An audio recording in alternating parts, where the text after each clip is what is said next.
今天收到了九龍的一位粉絲郵寄過來的車鑰匙，閱刷到我們視頻，看到在改裝這個斯柯達的鑰匙，把他開了10幾年的老鑰匙直接發過來了，給他檢測一下這個遙控的信號。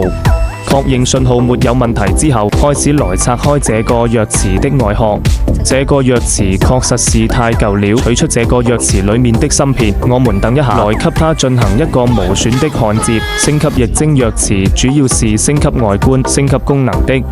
升級的話，我們不需要你人跟車過來，你只需要寄一把遙控過來，用到芯片，我們給你焊接就行了。改裝的液晶鑰匙款式也可以按照你的要求選配。這位老闆比較低調，選了一款經典黑色，整個外觀就比較簡單了。焊接好的芯片裝上去之後，我們可以看一下整體的效果。它升級了一個液晶顯示屏，可以用來看時間、看日期，可以觸摸操控的。看到這款液晶鑰匙有沒有心動呢？最重要會給你的車添加原本沒有的無鑰匙進入，這樣你可以走進車門自動解鎖，離開車3到5米自動落鎖，以及鎖車升窗，也可以預約後尾箱自動開啟，可以連接手機控車。